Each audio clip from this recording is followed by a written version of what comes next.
This video is on how to add your landscape lights. We've already talked about how to add your yardstick, how to bring down the contrast and swap out your background. And now it's just time to start adding the lights themselves. So you see at the bottom, we have a lights category, shadows, text, and then also custom. All of these buttons will slide out depending on how many things you have in them. So for lights, we're going to start off with our lights. You'll see that there's different categories, and each category has a few different items. So up lights, pathway lights, you'll have in-ground, and you'll have all the different types of items that you might need in this particular case. So let's start off with up lights. Those are the most common. You'll select the type that you have or that you need. You'll see variations below that item. So maybe the color.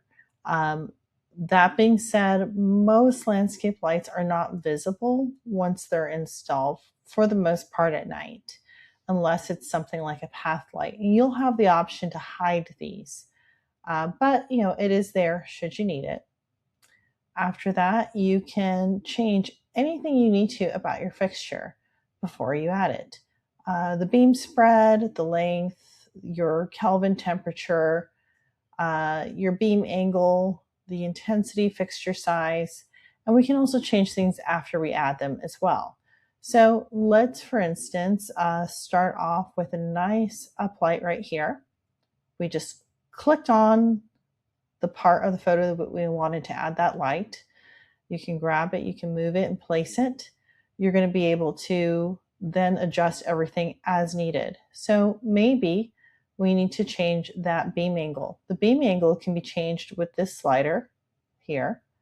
Now we're straight up. You can also use the little square at the top to adjust as well. So either or, you can change the fixture size, right? That's a really big fixture right now. So we can make it a lot smaller to the appropriate size that it needs to be. We can also hide the fixture. So you'll see a show fixture button and you can just unclick it. You're going to be able to change the angle. Right now we have it set to 60, and it may be that in real life you're using a particular angle and you have to use a different one for the way it looks in the software. Keep in mind that there's a lot of things that are probably in the foreground up on the lawn and things that are back on the house. And so the size and angle is going to need to change a little bit with those things. And it might not be what you're using in real life necessarily. You just want it to look as close as possible to what you do. If you find that you have something that is maybe just a little bit too bright at the bottom, you can also bring down your intensity if you wanted to, but we can also increase the beam length radius. So that's how tall it goes too.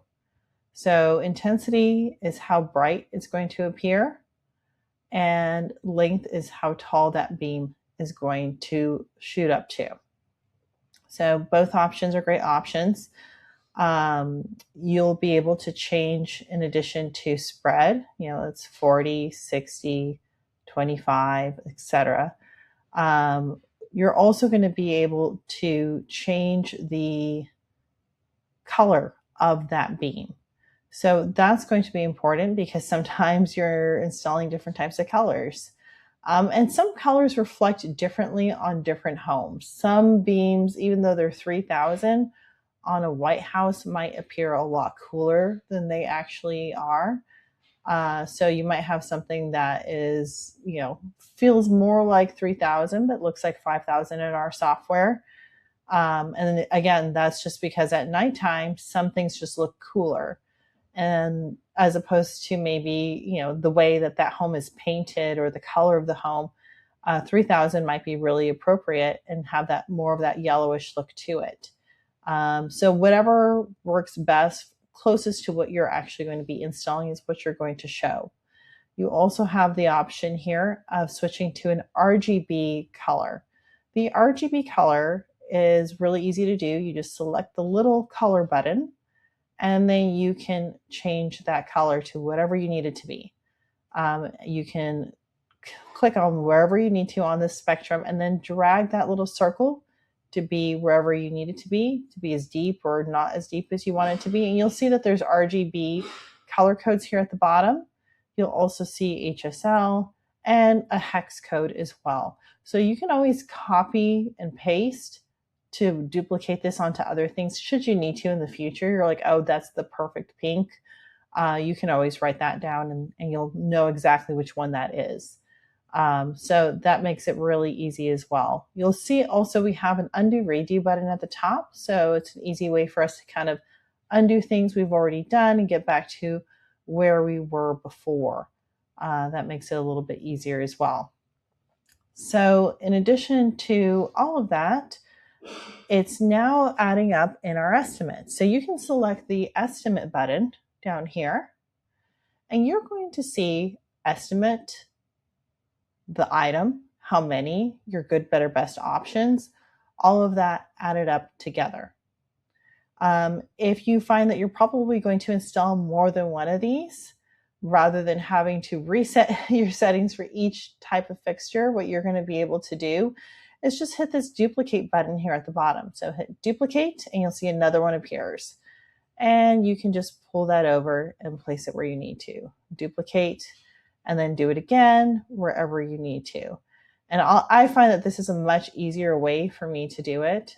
Sometimes if I know I'm going to have some lights, in a really specific area, and those lights are going to be at a thinner beam angle, I might, duplicate it and then change my beam spread and my radius, kind of like this, and then duplicate again. So rather than having to do this 4 times, reset the settings each time, I have ways I can do it where it's still easy to do and it's looking the way I want it to be. So pretty easy, simple, all that stuff. If you find you accidentally added a new light, you can just hit your delete button to make sure you're not clicking on a different light that you meant to click on to reselect. If you hover over your lights, you'll see that a circle appears in blue, then click. That's how you'll know you're exactly over the area that you intended to be in the first place. So really simple and easy. And that's how you add lights.